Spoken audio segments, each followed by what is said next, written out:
Good morning Telangana. నేను సంగప్ప. ఈరోజు అన్ని పత్రికల్లో వచ్చినటువంటి ముఖ్యమైన వార్తలు. ఒకటి, నిన్న గాన గంధర్వుడు సంగీత సామ్రాజ్ఞి మంగళంపల్లి బాలమురళీ కృష్ణ నిన్న గుండెపోటుతో తుదిశ్వాస విడిచారు. కోట్ల మంది ఆయన అభిమానులు, సంగీత అభిమానులు ఒక్కసారి కూడా ఆ వార్తని కలిసిపోయారు. ఆ వార్తని అన్ని పత్రికలు కూడా ప్రధానంగా తీసుకున్నాయి మెయిన్ బ్యానర్గా. ఆ తర్వాత రెండో వార్త చూసినట్టయితే, నిన్న బీజేపీ పార్లమెంటరీ పార్టీ మీటింగ్ జరిగింది. ఆ మీటింగ్లో ప్రధానమంత్రి నరేంద్ర మోడీ మరోసారి ఈ పెద్ద నోట్ల రద్దుపై మాట్లాడారు. అవినీతి తర్వాత నల్లధనం మన సమాజంలో ఎందుకు భాగస్వామ్యం కావాలి, 70 ఏళ్ళుగా భరిస్తున్నాం, ఇంకా కూడా భరించాలని చెప్పి ఆయన అంటూ, ఆట ఇప్పుడే మొదలైంది, ఇక ముందు ఉంది అసలు కథ అని చెప్పారు. ఆ వార్తను కూడా పత్రికలు తీసుకున్నాయి. ఇక మన రాష్ట్ర విషయానికి వచ్చినట్టయితే, నిన్న ఈ సైబర్ ఇష్యూలో సైబర్ సెక్యూరిటీకి సంబంధించి నిన్న హైదరాబాద్లో హైటెక్స్లో సైబర్ సెక్యూరిటీ కాంక్లేవ్ జరిగింది. అందులో మంత్రి కేటీఆర్ పాల్గొన్నారు. 3 లక్షల మందిని ఈ సైబర్ యోధులను తయారు చేస్తామని చెప్పి కేటీఆర్ అన్నారు. అంతేకాదు, ఇంతకుముందు హైదరాబాద్ అంటే చార్మినార్ ఇరానీ ఛాయ్ ఉండేది, ఇప్పుడు చార్మినార్ ఇరానీ ఛాయ్ తర్వాత టీ హబ్ అనేటువంటి చర్చ మొత్తం ప్రపంచవ్యాప్తంగా వెళ్తుందని చెప్పి నిన్న కేటీఆర్ అన్నారు. ఆ వార్త కూడా ప్రధానంగా పబ్లిష్ చేసిన వార్తాపత్రికలన్నీ కూడా. ఇక సీఎం కేసీఆర్ నిన్న గవర్నర్ని కలిశారు. ఢిల్లీ టూర్ తర్వాత ప్రధానమంత్రితో భేటీ విశేషాలని ఆయనతో పంచుకున్నారు. అది కూడా మెయిన్ బ్యానర్గా ఉంది. ఇవి ముఖ్యంగా ఉన్నటువంటి వార్తలు. నిన్న ప్రధాని పెద్ద నోట్ల రద్దుపై ఆట ఇప్పుడే మొదలైంది, ఇంకా ముందు చాలా ఉంది, అసలు కథ ముందుంది అన్నారు. దాని మీద మాట్లాడదాం. మనతో చర్చలో టీఆర్ఎస్ నుంచి మండలిలో విప్ బోడకొండ వెంకటేశ్వర్ గారు, తర్వాత బీజేపీ నుంచి ఆచార్య గారు, కాంగ్రెస్ నుంచి బెల్లయ్య నాయక్ గారు మనతో ఉన్నారు. వెంకటేశ్వర్ గారు, పెద్ద నోట్ల రద్దుకు సంబంధించి దేశవ్యాప్తంగా ఇప్పటికే చాలా చోట్ల మంది క్యూలో ఉన్నారు. ఏటీఎంల దగ్గర ఇప్పుడు 2000 వచ్చినాయి కాబట్టి ఇప్పటికీ మనం క్యూలో నిలబడి గుండెపోటు చనిపోయిన వాళ్ళు చూసాం. ఇది ఒకవైపు నడుస్తూనే ఉంది. కానీ నిన్న ప్రధాని ఇప్పుడు ఆట మొదలైంది, ఇంకా ముందు చాలా ఉంటుందన్నారు. ఏముండే అవకాశం ఉంది? మీ సీనియర్ పొలిటీషియన్ గారు మీరు చెప్పండి, మీకేమనిపిస్తుంది? ప్రధానంగా నోట్ల విషయం, ఈ దొంగ కరెన్సీ రద్దు కావాలనే ఆలోచన సామాన్య ప్రజల లోపల కూడా ఇదొక గతంలో ఎవరు చేపట్టలేదు. ఈ విపరీతమైన కరెన్సీ వస్తుంది.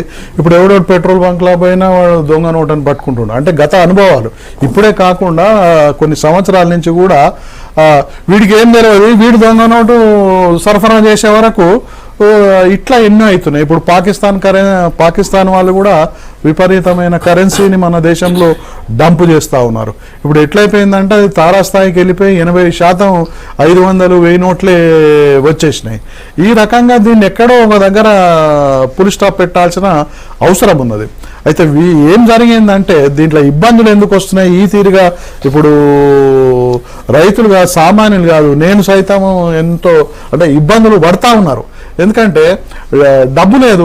2000 రూపాయలు వచ్చినా కూడా 2000 రూపాయలు ఇస్తే ఎవడు సమానంగా పోతే నాకు 2000 కొంటేనే నేను తీసుకుంటా తప్ప మళ్ళా 1500 కొంటాను 1000 కొంటాను నాకు 2000 అక్కర్లేదు, నీ 2000 అక్కర్లేదు, నువ్వు అంటే మనం సమానం కొనలేకపోతున్నాం. మనం నిత్యావసర వస్తువులు కూడా కొనలేని పరిస్థితి వస్తుంది. అయితే దీనికి ఏంటంటే కొంచెం అధికార యంత్రాంగం ఎవరైతే ఇప్పుడు రిజర్వ్ బ్యాంక్ గవర్నరు వీళ్ళు ఆల్టర్నేట్గా ఏమి ఇబ్బందులు వస్తాయి, ఏటీఎంలను అన్నిటిని కూడా మొదలే ప్రిపేర్ చేసుకోవాలా. ఏదైతే ఇప్పుడు చేస్తామని అంటున్నారో ఈ ఏటీఎంలను అన్నిటినీ కూడా ఒక యూనిఫామ్గా, అంటే తెలియదు అదైతే ఏం తెలియదు, ప్రభుత్వం చర్యలు చేపడుతుంది, ఎక్కడ పడితే విరివిగా ఏటీఎంలు పెడతామని. అట్లనే బ్యాంక్స్లలో కూడా ఈ 100 నోట్లు ఇవి సర్క్యులేషన్కు తెచ్చే మార్గము 2000 ఇవన్నీ కూడా ఆల్టర్నేటివ్ అరేంజ్మెంట్స్ చేయడంలో కొన్ని లోపాలు జరిగినాయి. అంటే ఇంత పెద్ద డిసిషన్ తీసుకున్నప్పుడు ఆ రకమైన ఉన్నాయి. దాని కొరకు కొన్ని ఆల్టర్నేట్ అరేంజ్మెంట్స్ కూడా చేస్తూ ఉన్నారు. అల్టిమేట్గా సామాన్యులలో ఏమొస్తుందంటే ఇది ఒక బాగానే ఉంది, నన్నదనమన్న బయటకు వస్తుంది. ఇప్పుడు వివిధ రకాలుగా ఇట్లా కష్టపడుతూనే ఇవాళ ఎంతోమంది చనిపోతూ ఉన్నారు పాపం. ఆ రకంగా అది ఉన్నా కూడా సామాన్యులు కూడా ఏం చేస్తున్నారంటే మన సినిమాల కొరకు నిలబడతలేమా, ఏదైనా కార్యక్రమాల కొరకు నిలబడతలేమా, మనకు కూడా బాగొస్తుంది. ఇంకో కొంత పేదల ఆశ కూడా ఉంది, ఏదో మన అకౌంట్లలో కూడా డబ్బులు జమ అయితే అనేది కూడా బెల్లయ్య నాయక్ గారు. ఒకటి, నిన్న ప్రధాని ఒక యాప్ కూడా రిలీజ్ చేశారు, దీని మీద అభిప్రాయం చెప్పండి, తప్ప ఒప్ప అని చెప్పి 10 ప్రశ్నలు ఇచ్చారు. ఆల్రెడీ ఒకటి సీ ఓటర్ సర్వే కూడా చేసింది, అందులో 86% పాజిటివ్, తర్వాత 14% 12% సర్వనాశనం అన్నారని నిన్నటి ఒకటిది. కానీ ఓవరాల్గా అదొకటైతే అసలు కథ ముందుంది అంటున్నారు. బ్లాక్ మనీని రద్దు చేయాలనే ఉద్దేశం మంచిదే, దాన్ని ఎవరు వ్యతిరేకించట్లేదు. బ్లాక్ మనీని వెలికి తీయాలి, బ్లాక్ మనీని లేకుండా చేయాలనే ఆలోచన మంచిదే. అయితే వాళ్ళు మొదలుపెట్టినటువంటి పద్ధతి బాగాలేదు. చేయాల్సినటువంటి పద్ధతిలో చేయక జరుగుతున్నటువంటి నష్టం ఇది. 70 మంది చచ్చిపోయినారు ఈరోజు వరకు. రెండోది నేను మొదటి రోజే చెప్పాను, నేను 11వ తారీఖు 12వ తారీఖు మన ఛానల్లో కూర్చున్న రోజు మొదటిసారిగా చెప్పాను, భారత ఆర్థిక వ్యవస్థ కుప్పగులబోతున్నది. మొదటి రోజు 100% సపోర్ట్ చేసేవాళ్ళు. నేను అంటున్నాను 19 లక్షల కోట్ల భారత బడ్జెట్ పెడితే 3 లక్షల కోట్ల రెవెన్యూ పడిపోబోతుంది 6 నెలల్లో మొత్తం 29 రాష్ట్రాల్లో ఈ దేశంలో. మోడీ గారికి ఎందుకు అర్థం కావట్లేదో నాకు అర్థం కావట్లేదు. ఆల్రెడీ నిర్ణయం తీసుకున్నాం కాబట్టి అడ్వాన్స్ అయిదాం అనేటటువంటి పద్ధతిలో. రెండోది 86% ఫేక్ నోట్లు లేవు. గత సంవత్సరం ఇదే కేంద్ర ప్రభుత్వం వేసినటువంటి కమిటీ తేల్చింది ఏంటంటే 400 కోట్లు ఫేక్ నోట్లు ఉన్నాయని తేల్చింది. అదేవిధంగా 6 నుంచి 15%, 6% అని చెప్పి వాళ్ళు చెప్పారు. చిదంబరం గారు దాదాపు 15% ఇది బ్లాక్ కరెన్సీ ఉందని చెప్పారు. బ్లాక్ కరెన్సీ అంటే బ్యాంకులకు రాని కరెన్సీ, బ్యాంకులకు రాని ట్రాన్సాక్షన్ అని బ్లాక్ అని చెప్తున్నటువంటి పరిస్థితి ఉంది. ఇవాళ సామాన్యులు, ఇవాళ గ్రామీణ ప్రాంతంలో ఉన్నటువంటి ప్రతి సామాన్యుడు బ్యాంకు లేకుండా ట్రాన్సాక్షన్ చేస్తుంటాడు. కూరగాయల వ్యాపారం చేసేవాడు కావచ్చు, పూల వ్యాపారం చేసేవాడు కావచ్చు, ఇవాళ అర్తి దుకాణాలు కావచ్చు, ఇవంతా క్యాష్ ట్రాన్సాక్షన్ జరుగుతుంది, అంటే క్యాష్ ట్రాన్స్ఫర్మేషన్ అన్నట్టు. అయితే ఇది కాకుండా ఎంత పర్సంటేజీ 500 నోట్ల కట్టల్లో 1000 నోట్ల కట్టల్లో మంచాల కింద దాచిపెట్టుకున్నారు అనేటటువంటిది అది బ్లాక్ కింద మనం కన్సిడర్ చేయాల్సి ఉంటుంది. అది బయటికి రాకుండా కాలిపోయేటటువంటి అవకాశం ఉంటుంది. నేను అది 1% ఉంటుంది. నువ్వు చెప్పేటటువంటి మొత్తం బ్లాక్ కరెన్సీలో 1% మంచాల కింద బెడ్ల కింద దాచిపెట్టినటువంటి కరెన్సీ ఉంటుంది. మిగతా అంతా ఏ రూపంలో ఉంటుంది? అది డైమండ్లు డాలర్ రూపంలో ఉంది, అది బయటకు వచ్చే అవకాశం లేదు. అంటే మనం ఇవాళ అనుభవిస్తున్నటువంటి కష్టాలు, దానివల్ల వస్తున్నటువంటి ప్రయోజనాలు, ఇవి రెండు చూసుకున్నప్పుడు ప్రయోజనం తక్కువన్నది, నష్టం ఎక్కువ జరుగుతున్నటువంటి పరిస్థితి ఉన్నది. కాబట్టి ప్రభుత్వానికి ఒక అంచనా ఉండాల్సినటువంటి పరిస్థితి ఉండేది. 2 రోజుల్లో ప్రభుత్వం నుంచి వచ్చిన లీకేజీలే 2 రోజుల్లో ఏటీఎంలను సెట్ చేస్తామని అనుకున్నారట. మరి ఎందుకు జరగలేకపోయిందనే సమాధానం చెప్పాల్సినటువంటి అవసరం ఉంది. ఇలా 15 రోజులైన ఈ రోజుకు 70 మంది చనిపోయినటువంటి పరిస్థితి ఉన్నది. మొత్తం 4 లక్షల ట్రక్కులు ఆగిపోయినాయి, ఎక్కడ ట్రాన్స్పోర్టేషన్ లేదు. మార్కెట్లు మక్కలు వచ్చినాయి, ఇలా తెలంగాణ మార్కెట్లో కొనేటోళ్ళు లేడు. అదేవిధంగా మొత్తం కన్స్ట్రక్షన్ వర్క్ అంతా అయిపోయింది, కూలీలంతా రోడ్ల మీద ఉన్నటువంటి పరిస్థితి. ఇదే 4 రోజులు అయితే తిండి దొరకక చచ్చిపోయేటటువంటి పరిస్థితి మనం కాబోతున్నది ఇక్కడ. ఇది చాలా నష్టం జరుగుతుంది. అయితే నల్లధనాన్ని వెలిక్కి తీయాలని ప్రధాని గారు ఆయన మైండ్ లో ఇంకా చాలా ఒక్క తెలంగాణ రాష్ట్రంలోనే మన రెవెన్యూ నెలకు 3000 కోట్ల చొప్పున ఈ 6 నెలల్లో మే దాకా సెట్ కాదు. చిదంబరం గారు మన ఫైనాన్స్ మినిస్టర్ గారు ఏమంటున్నారు? ఇది కనీసం 100 రోజులు పడుతుందని చెప్తున్నటువంటి పరిస్థితి ఉన్నది. ఎక్స్పర్ట్స్ ఇవాళ నేషనల్ లెవెల్లో ఉన్నటువంటి చాలామంది ఎక్స్పర్ట్స్ ఇంటర్వ్యూస్ వాళ్ళు చెప్తున్నటువంటి మాటలు చూస్తుంటే ఇది మే దాకా కొనసాగే అవకాశం ఉందని చెప్తున్నారు. మే దాకా కనుక కొనసాగితే మన రాష్ట్రమే 10 నుంచి 15,000 కోట్ల ఇన్కమ్ను కోల్పోయేటటువంటి అవకాశం మన రాష్ట్రమే. ఎందుకంటే ఇక్కడ 2 అంశాలను గుర్తుపెట్టుకోవాలి. ఇప్పుడు మొత్తం అన్ని వ్యాపారాలు బంద్ అయిపోయినాయి, ఏది నడవని పరిస్థితి ఉంది. సినిమా హాళ్ళు నడుస్తలేవు, హోటళ్ళు నడుస్తలేవు, రెస్టారెంట్ నడుస్తలేవు, ట్యాక్సీలు నడుస్తలేవు, ఎవ్వరికి కూడా ఇలా పని లేకుండా ఉన్నటువంటి పరిస్థితి. ఎందుకంటే క్యాష్ ట్రాన్సాక్షన్ లేదు ఎవరి దగ్గర, మనీ రొటేట్ జరగనటువంటి పరిస్థితి, ఎక్కడక్కడ సీజ్ అయిపోయింది. మొత్తం కరెన్సీలో 14% మాత్రమే 100, 50, 20 రూపాయల నోట్లు ఉన్నాయి. 86% ఉన్నటువంటి కరెన్సీ 500, 1000 రూపాయల నోట్లో ఉన్నది. ఈ 86% కరెన్సీని మనం సీజ్ చేసేసినాం, కాగితాలుగా మార్చేసినాం. ఆర్బీఐ ఇచ్చినటువంటి గైడ్లైన్స్ ఏంటంటే మీరు ఏ 500, 1000 రూపాయల నోట్ మీదనా కానీ ఇది నా పైసలు, దీనికి ఎప్పుడు కావాలంటే అప్పుడు బంగారంగా మార్చుకోని చెప్పి నువ్వు గ్యారంటీ ఇస్తున్నావు. అటువంటి ప్రజలు తన పైసల్ని తీసుకుపోయి ఇవాళ ఆర్బీఐ దగ్గర డిపాజిట్ చేద్దామంటే బ్యాంకులు తీసుకోలేని పరిస్థితి, లాఠీ చార్జీలు జరుగుతున్నటువంటి పరిస్థితి. సుప్రీంకోర్టే స్వయాన్ని చెప్పింది ఇది ఇన్సర్జెన్సీకి దారి తీసేటటువంటి ప్రమాదం ఉంది, ప్రజలు తిరుగుబాటు చేయొచ్చు అని. అందుకనే ప్రభుత్వం బ్లాక్ మనీని కట్టడి చేయాలని మీ ఆలోచన గొప్పదాన్ని గౌరవిస్తాను, కానీ మీరు అమలు చేస్తున్నటువంటి తీరులో జరుగుతున్న లోపాలని సరి చేసుకోకుంటే చాలా నష్టం జరుగుతుంది. ఇప్పటికీ విస్తృతమైన నష్టం జరుగుతుంది, ఇది ఆలోచించాలని కోరుతా ఉన్నాను. ఆచార్య గారు, నిన్న ఒక ఆర్థికవేత్త చెప్పిండు ప్రొఫెసర్ అరుణ్ కుమార్, ఈయన ముందు చాలా రోజుల నుంచి కూడా ఈ నల్లధనం మీద రీసెర్చ్ చేస్తున్నారు. నల్లధనం ఎంత ఉంది, ఎట్లుంది, దాన్ని బయట పోవాలంటే ఏం చేయాలి. ఆయన 86% బ్లడ్ని బాడీలో తీసేసి మీరు 5% బ్లడ్ ఎక్కిస్తామంటే మనిషి వెతుకుతారా? ఇప్పుడు దేశ ఆర్థిక పరిస్థితి అట్లా ఉంది అన్నారు. ఈ పరిస్థితి ఇట్లా ఉంటే ప్రధానికి కొత్త ఆలోచనలతో ముందుకెళ్దాం అంటున్నారు. కొత్త ఆలోచనలు అంటే ఇది ఒక నిర్ణయం తీసుకున్న తర్వాత ఈ దేశంలో ఉన్నటువంటి నల్లధనం అంతా కూడా బ్యాంకులకు డిపాజిట్ చేసి వాళ్ళకు ఉన్నటువంటి హక్కు ప్రకారం దాన్ని వైట్ చేసుకోవాలనేటువంటిది ఒక నిర్ణయం తీసుకోవడం జరిగింది. దాంట్లో కొన్ని ఇంత పెద్ద నిర్ణయం తీసుకున్నప్పుడు ఇంతకుముందు పెద్దలు చెప్పినట్టు కొన్ని ఇబ్బందులు, కొన్ని ఈ దేశం యావత్తు కూడా ఒకేసారి బ్యాంకుల మీద పడి వాళ్ళ యొక్క డబ్బుని చేంజ్ చేసుకోవడము, లేకపోతే వాళ్ళ అవసరాలకు మార్పిడి చేసుకోవడం వల్ల కొంత ఇబ్బందులు ఉన్నాయి. మనకు ఉన్నటువంటి జనాభాకు బ్యాంకులు ఉన్నటువంటి నిష్పత్తికి ఇవి సరిదూగేటువంటి పరిస్థితుల్లో లేదు. ఇప్పుడు పెద్దలు ఏదైతే చెప్తున్నారో ఒక మంచి నిర్ణయం తీసుకున్నప్పుడు మన ఇంటి ముందులో ఒక సీసీ రోడ్ వేస్తే ఒక 10-15 రోజులు ఆ రోడ్డు గుంట వెళ్ళేటువంటి పరిస్థితి లేకున్నా ఆ సీసీ రోడ్ వేయొద్దని ఎవరు అన్నారు. కానీ దాన్ని ఏ రకంగా దాన్ని మలుచుకొని ఏదో కనీసం పక్కపొంటన్న పోయి చేసుకునేటువంటి ఇంట్లోకి పోయేటువంటి పరిస్థితి ఉంటుంది. మరి ఇలా ఈ దేశానికి ఆర్థిక వ్యవస్థకు భవిష్యత్ తరాలకు ఒక నిర్ణయం తీసుకున్నప్పుడు వీళ్ళన్నట్టు ఇబ్బంది కదులుతలేదు, మేము అన్ని ఇబ్బందులను అధిగమించినాం, మేము అన్ని సహకారం చేసినాం అనేటువంటిది ఈ ప్రభుత్వం చెప్పలేదు, మేము కూడా చెప్తలేం. కొన్ని ఇబ్బందులు ఉన్నాయి, దానికి మీరు ఇచ్చేటువంటి సూచనలు ఏవైతున్నావు అటు పార్లమెంట్లో కానీ ఇప్పుడు మొన్న ముఖ్యమంత్రి గారు కూడా వెళ్ళి ఈ రకమైనటువంటి ఇబ్బందులు ఉన్నాయి, మీరు ఈ రకంగా చేయాలని అన్నారు. వారు కూడా ఒక యాప్ ద్వారా ప్రజలను అడుగుతున్నాడు. మరి ఈ నిర్ణయం వల్ల జరిగేటువంటి నష్టం ఏదైతే రాష్ట్ర ప్రభుత్వాలకు నష్టం వస్తుంది అంటున్నారో, ఇప్పుడు ఇలా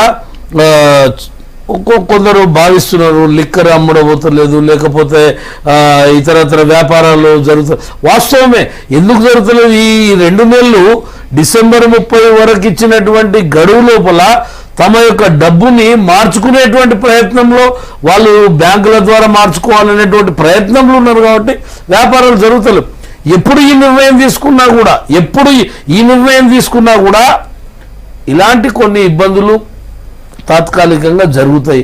కాబట్టి మీరు ఏదైతే తీసుకున్న నిర్ణయం వల్ల ఇప్పుడు తెలంగాణ ఉద్యమం తీసుకున్నాం, తెలంగాణ ఉద్యమం ఈ తెలంగాణ రాష్ట్రానికి మంచిది కాబట్టి అనేక మంది ప్రాణాలు బలి చేసుకోవడం జరిగింది.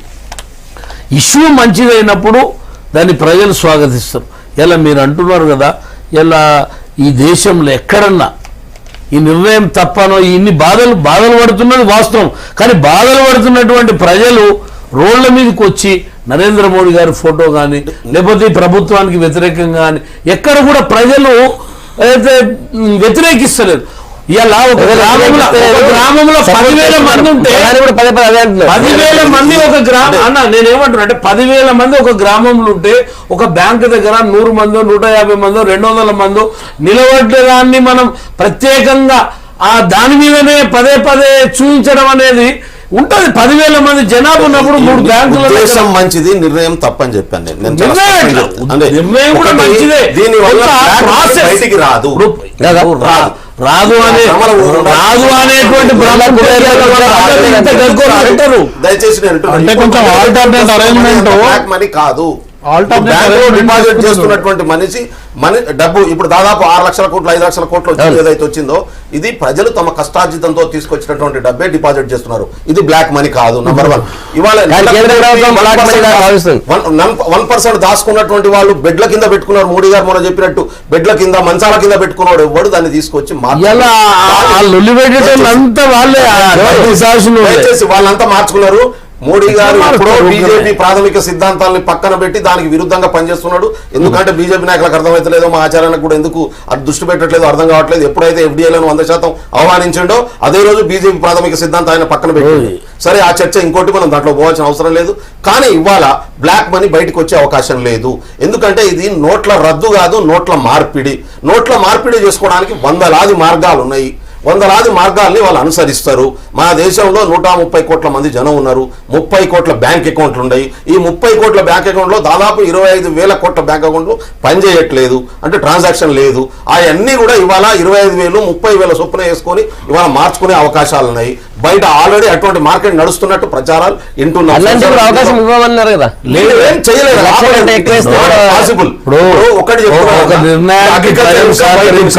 నీకు ₹1,00,00,000 సంపాదించిన అగ్రికల్చర్ ఇన్కమ్ వైట్ ఇన్కమ్ అవుతుంది, నాన్ టాక్సబుల్ ఇన్కమ్ అవుతుంది. అగ్రికల్చర్ సోర్స్ చూపించి ₹1,00,00,000 మార్చుకుంటే ఎట్లా కాదనగలుగుతావు నువ్వు? బ్యాంకుకి ఏం రైట్ ఉంటుంది? ప్రధానమంత్రికి ఏం రైట్ ఉంటుంది? ఆపే రాక్ ఉంటుందా? నీకు సోర్స్ చూపిస్తారు, ఒక అగ్రికల్చర్ ఆఫీసర్ సర్టిఫికేట్ ఇస్తే అయిపోయి, అది పెద్ద ఇష్యూ కాదు కదా. అందుకే ఇవాళ గ్రామీణ బ్యాంకులకు 10 లక్షల ప్రధానమంత్రి గారు కూడా మీ నిజమైనటువంటి డబ్బుకు మీరు ఆధారం చూపించి మీరు ధైర్యంగా ఉండమంటున్నారు. ఎవరైతే నల్ల డబ్బు ఉన్నదో వాళ్ళ గురించే భయపడాలి. రెండింటి మధ్య ఉన్న తేడా అయితే ఇక్కడ పడుతున్న కష్టానికి వస్తున్న ఫలితానికి మధ్య ఉన్నటువంటి అసలు ఆకాశానికి భూమికి ఉన్నంత తేడా ఉంది. మొత్తం బ్లాక్ మనీ బయటకు వస్తామన్నారు, రూపాయి వచ్చే అవకాశం లేకపోగా చాలా పెద్ద కష్టాలు, చావులు, రూపాయి వచ్చే అవకాశం లేదు అంటున్నారు. 5 లక్షల కోట్ల డిపాజిట్లు అయ్యాయంటున్నారు. 30 సంవత్సరాల ఆర్థిక వ్యవస్థ వెనక్కిపోతుంది. 1990లో ఏ పరిస్థితి ఉందో అటువంటి ఏర్పడేటటువంటి ప్రమాదం రాబోతున్నది. ఇది నేను చెప్తలేను, మీరు ఇవాళ జాతీయ స్థాయిలో వస్తున్నటువంటి మేధావులు చెప్తున్నటువంటి మాట. కాబట్టి పునరాలోచించుకోవాల్సినటువంటి అవసరం ఉంది.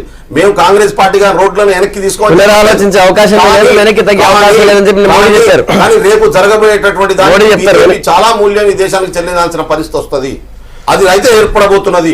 మొత్తం ఉత్తర భారతదేశం అంతా మండిపోయే పరిస్థితి.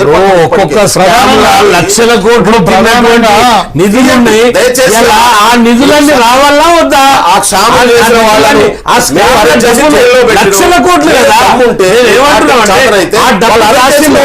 కదా మీరు అరెస్ట్ చేసి బెయిల్ ఇచ్చి బయటకు వచ్చిన డబ్బు రాలే కదా, ఆ డబ్బు రాలే కదా, ఆ డబ్బు రాలే కదా. జనవరి 1 డబ్బు రావాలా వద్దా? ఒక్కొక్కరు అకౌంట్ లో 10 లక్షలు 15 లక్షలు ఏ పోతున్నామా ఆచార్యనా, ఏగలమా? 15 లక్షలు వేయాలా 10 లక్షలు వేయాలా అనేది తప్పది.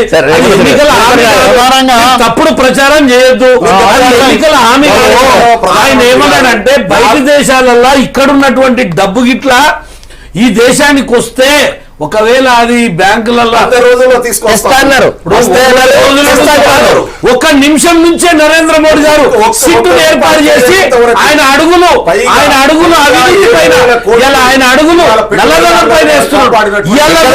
ఇవాళ కూడా ఏదైతే ఇవాళ కూడా ప్రధానమంత్రి గారు క్యాబినెట్ లో క్యాబినెట్ ఒకవేళ డిఫాల్టర్స్ ఉన్నా డిఫాల్టర్స్ ఒక్క అవినీతి ఈ ప్రభుత్వం మీద రాలే. ఆయన నిబంధన బ్యాంకులు ముంచేసిన వాళ్ళంతా క్యాబినెట్ బ్యాంకులు ముంచిపించింది మీరు, బ్యాంకులు ముంచిన వాళ్ళే కదా లంచాలు తీసుకున్నది మీరు. ఇప్పుడు ప్రధానంగా ఇది ఒక పెద్ద ఇష్యూ. ఇది ఇప్పుడు ఆల్టర్నేట్ అరేంజ్మెంట్స్ ప్రాపర్ గా కొంత ల్యాప్సెస్ జరిగినాయి కాబట్టి ఇబ్బందులు వస్తూ ఉన్నాయి. ప్రధానంగా సామాన్యులకు ఎక్కువ ఇబ్బందులు వస్తాయి, అది ఫోకస్ కూడా అవుతా ఉన్నది. ఇవాళ రాష్ట్రాలు కూడా నష్టపోతా ఉన్నాయి పెద్ద ఎత్తున. అంటే ఇది ఏంటంటే ఈ కార్యక్రమం వాళ్ళ ఆర్గ్యుమెంట్ ఏంది, ఏదో ఏనాడో నాడు చేపట్టినప్పుడు ఇది జరగాల్సిందే అనే దాని మీద ఒక వాదన ఉన్నది. కానీ మోడీ నిన్న మాట్లాడుతూ ప్రజల అభిప్రాయం తీసుకుంటా అనేది కూడా ఒకటి మంచిదే. ఎందుకంటే ఇవాళ ప్రజల అభిప్రాయం ఏమొస్తుంది, ఇలా సర్వేలు కూడా వస్తాయి. ఆటోమేటిక్గా ప్రజల అభిప్రాయం సామాన్య ప్రజలంటే అందరు వస్తారు. ఆ రకమైన అభిప్రాయం కనుక ఆయన గౌరవిస్తే దానికి బాగానే ఉంటుంది. ప్రజాస్వామ్య దేశం, మనం ఓట్లేసి గెలిపించినటువంటి ఎంపీలు పార్లమెంట్లో ఉన్నారు. ఒక వయసు పార్లమెంట్ జరుగుతున్నది. 3 రోజులుగా ప్రధానమంత్రి గారు పార్లమెంట్కి వచ్చి స్టేట్మెంట్ చేయమని చెప్పి ప్రతిపక్షాలు అడుగుతుంటే అది వదిలిపెట్టి ఇవాళ ఒక యాప్ను రిలీజ్ చేసి ప్రజల అభిప్రాయాన్ని తీసుకొస్తా అంటే వాళ్ళు ప్రజాప్రతినిధి కాదా? అంటే భారత ప్రజాస్వామ్య వ్యవస్థ రాజ్యాంగం ప్రకారం గెలిపించినటువంటి అక్కడ ప్రతిపక్ష పార్టీలను అడుగుతుంటే దానికి జవాబు చెప్పకుండా తప్పించుకుంటూ మీరు చర్చలు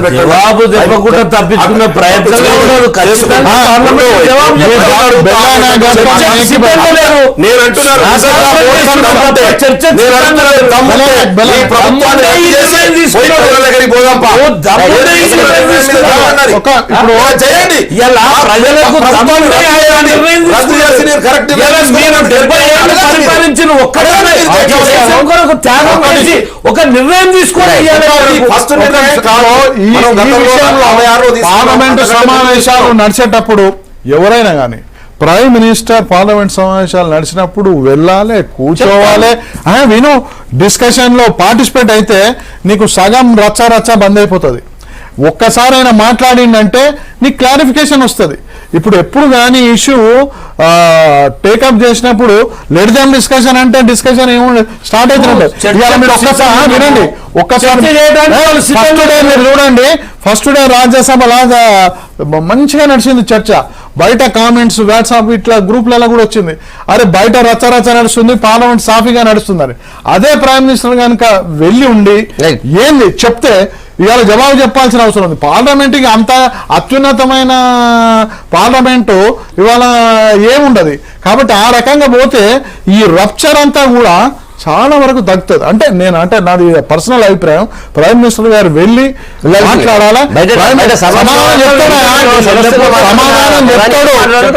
ఒకసారి పార్లమెంట్ లో పోటా ఇష్యూ వచ్చింది. పోటా బిల్ నేను ఎంపీ ఉన్నప్పుడు పోటా బిల్లు నడుస్తా ఉంది, రాత్రి 12-1 గంట అయింది నడుస్తా ఉంది. హౌస్ నడుస్తుంటే హోమ్ మినిస్టర్ అంటే డిప్యూటీ ప్రైమ్ మినిస్టర్ అద్వానీ గారు ప్రైమ్ మినిస్టర్ సభలో ఉన్నాడు. ఆయన ఎమోషన్ లో అపోజిషన్ వాళ్ళు మాట్లాడుతుంటే జవాబు చెప్పిండు. అంటే ఆయన వినండి, ఎప్పుడైతే ప్రధానమంత్రి ఇన్వాల్వ్ అయ్యి జవాబు చెప్పిండో గ్రావిటీ అంతా తగ్గిపోయింది.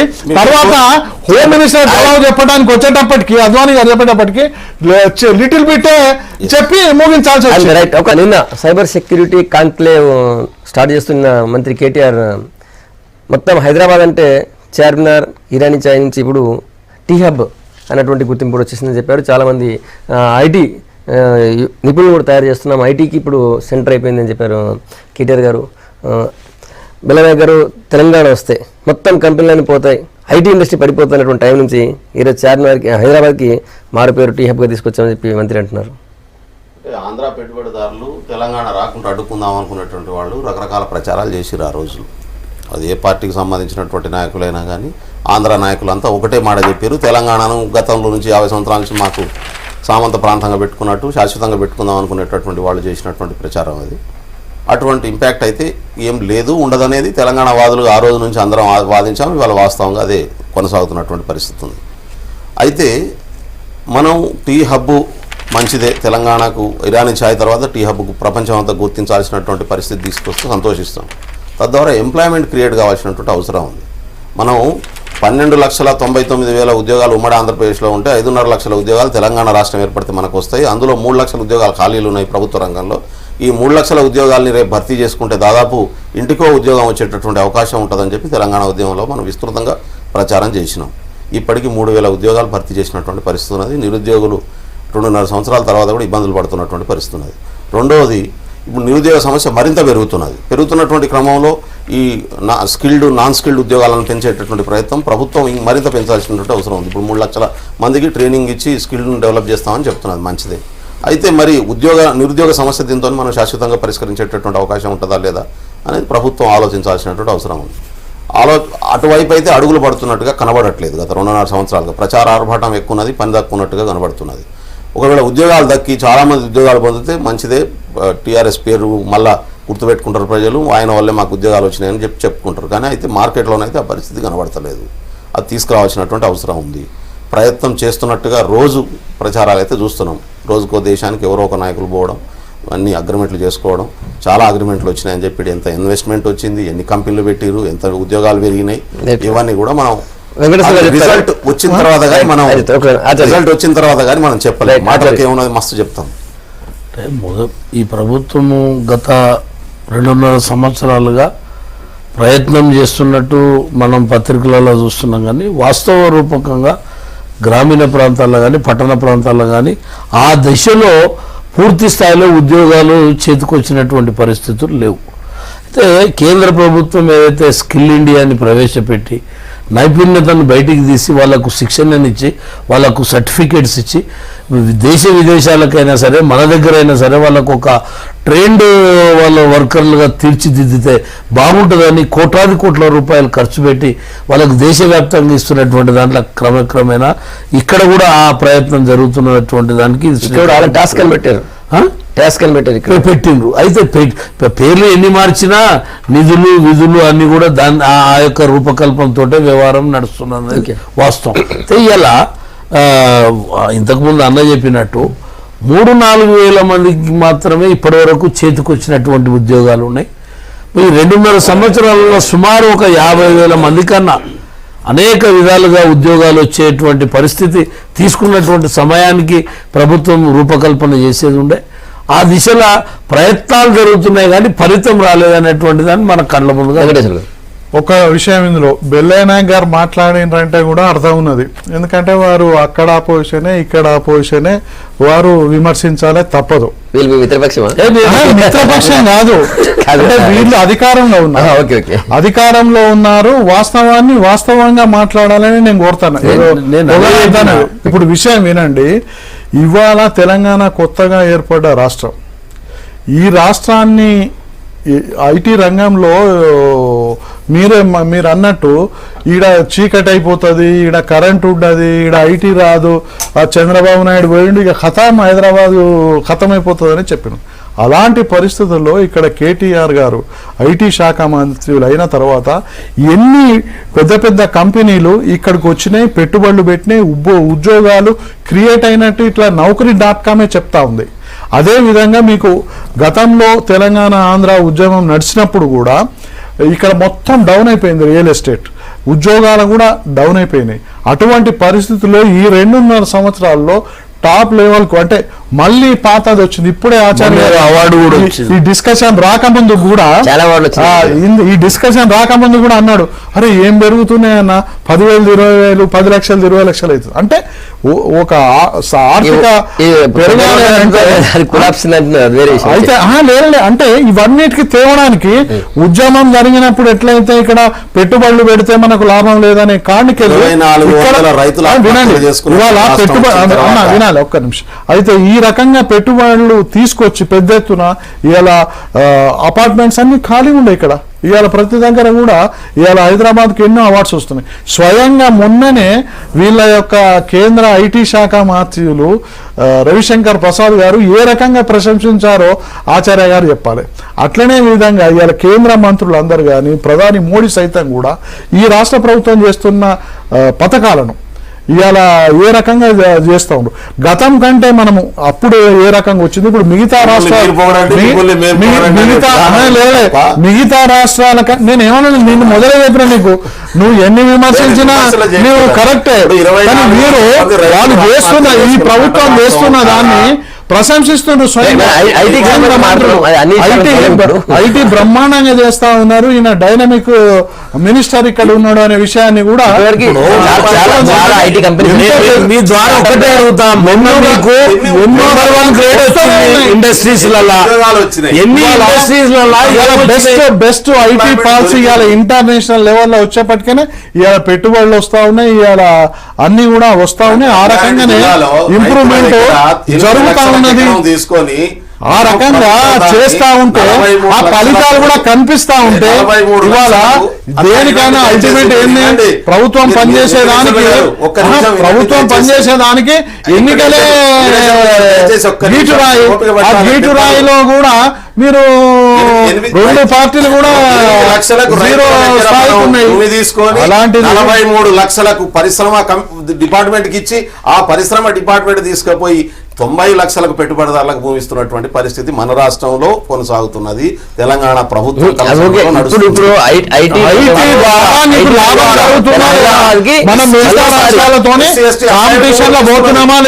ఉద్యోగం కూడా ఇవ్వలేదు, ఒక్క ఉద్యోగం కూడా ఇవ్వలేదు వాళ్ళకు.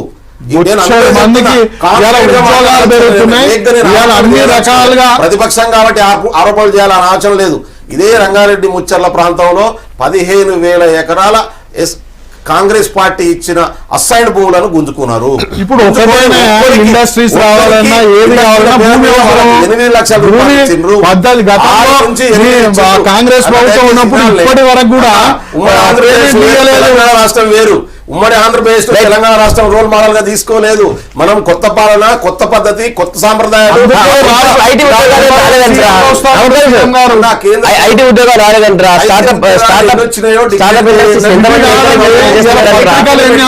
కాగితాల మీద మస్తు పెట్టినట్టు కనబడతలేదు.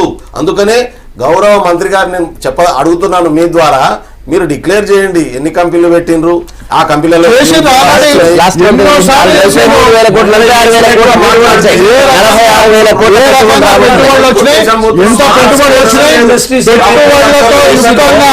ఎంప్లాయ్మెంట్ ఎంత వచ్చింది. గ్రామాలలో చిన్న చిన్న వ్యాపారాలు చేసి ఇస్తరాకులు తయారు చేసే ఫ్యాక్టరీలను కూడా లెక్కలు చూపించి ఇన్ని ఉద్యోగాలు వచ్చినాయనే విధంగా చిన్న చిన్న గ్రామాలలో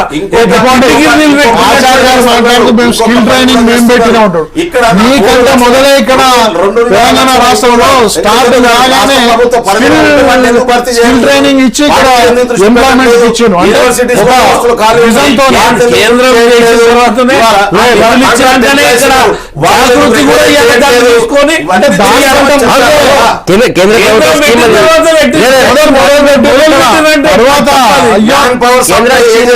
పెట్టి రాష్ట్ర ప్రభుత్వమే ఇక్కడ నుంచి ప్రజల్ని విదేశాలకు సప్లై చేసే పని పెట్టుకోబోతున్నది.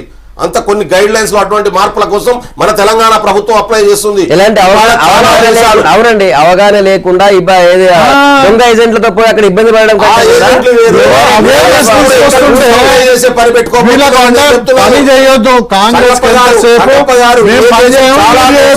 బ్యాన్ చేసిన మన తెలంగాణ ప్రభుత్వం ఇక్కడ నుంచి మహిళల్ని కూడా వేరే దేశాలకు పంపించేటటువంటి అన్స్కిల్డ్ లేబర్ ట్రైనింగ్ ప్రోగ్రాంలు పెట్టి పంపించేటటువంటి ప్రయత్నం చేయబోతున్నది. ముందు మీరు చూస్తారు ఎటువంటి పర్యావసానాలు దాని వల్ల రాబోతున్నాయో. దుబాయ్ లో మస్కట్ లో మనల్పై ఇబ్బంది పడుతుంటే అది కాకుండా నిరోధించే ప్రయత్నం జరిగితే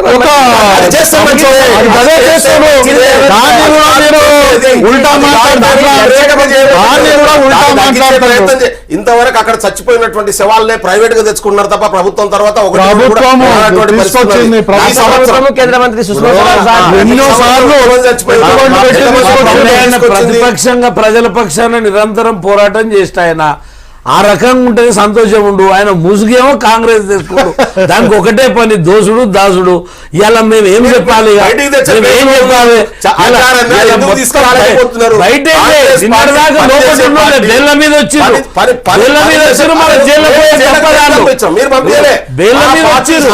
తప్పులు చేసిన వాళ్ళు సుప్రీంకోర్టు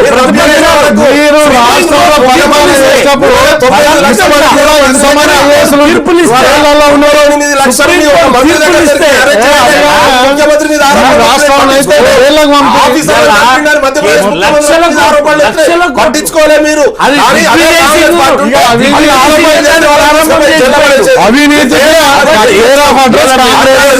తప్పులు చేసిన వాళ్ళని మేము చేయలేసినాం, మీరు ఇంతవరకు ఒక్కరు పట్టుకోలేకపోయారు.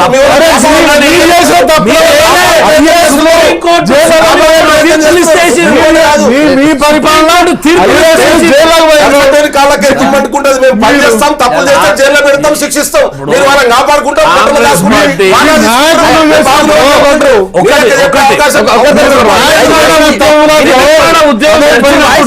కరెంటు ప్రాబ్లం అవుతుంది, ఇక్కడ ఐటీ ఉండదు, ఇక్కడ ఎలాంటి ఉద్యోగాలు ఉండవని చెప్పి ఎట్లయితే ప్రచారం చేసిరో ఇవాళ ఏదైతే కేంద్ర ప్రభుత్వము ఈ యొక్క నోట్ల రద్దు విషయం తీసుకున్నప్పుడు కూడా అదే దుష్ప్రచారం ఇవాళ కాంగ్రెస్ పార్టీ కొన్ని పార్టీలు ఇవాళ కూడబలుక్కొని వాళ్ళ డబ్బంతా ఎక్కడ పోతుందో అన్నటువంటి విధంగా ఇవాళ హంగామా సృష్టిస్తున్నారు.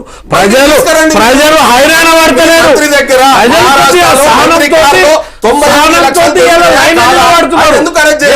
నిలబడుతున్నారు. ఖర్చు పెడితే ఐటీ దాడులు చేసినటువంటిది ప్రభుత్వం, ముఖ్యమంత్రుల మీద చేసింది ప్రభుత్వం కోసం. మేము ప్రధానమంత్రి ప్రైవేట్ కంపెనీలకు బ్రాండ్ అంబాసిడర్ గా మారి ఇవాళ మీరు ఆయన స్కీములన్నీ 5 కోట్ల మందికి పరిపాలించి కనీసం ఒక సిలిండర్ ఇయ్యలే. 5 కోట్ల మందికి సిలిండర్లు ఇస్తున్నాడు. 2 లక్షల రూపాయలు 2 లక్షల రూపాయలు తీసుకొచ్చింది మీకు నిండు సిలిండర్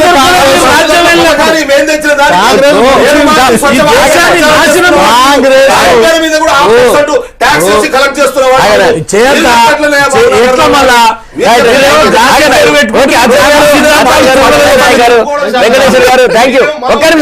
మొత్తానికైతే ఈ రోజు 500 నోట్లు వస్తాయి అంటున్నారు. Right sir, thank you. 500 నోట్లు వస్తాయి అంటున్నారు. మరి 500 నోట్లు వచ్చినట్టయితే ఈ రోజు కొద్దిగా సమస్య తగ్గుతున్నటువంటి అభిప్రాయం అయితే కనిపిస్తుంది. మరి ఇంకా రోజు ఈరోజు వస్తాయి రేపు వస్తాయి అంటున్నారు, కానీ ఈరోజు వస్తే తగ్గుతుంది. వస్తాయి అనేది ఎంతవరకు కరెక్ట్ చూడాలి. మరి ఇది వాళ్ళ గుడ్ మార్నింగ్ తెలంగాణ. రేపు కలుద్దాం మళ్ళీ. స్టేడియం.